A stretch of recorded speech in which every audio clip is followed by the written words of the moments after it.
So I was over at Micro Center and saw the Pac-Man joystick game. The original price is 60 bucks, as you can see, and it was at $11 because it's supposedly damaged. So I bought it, but we're gonna open it up and see what's damaged on it.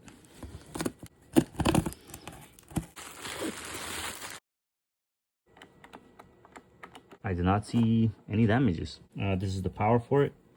It is USB Type C.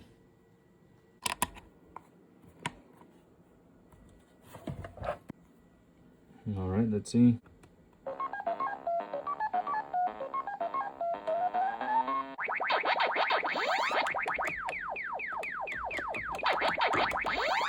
I'm not very good at this.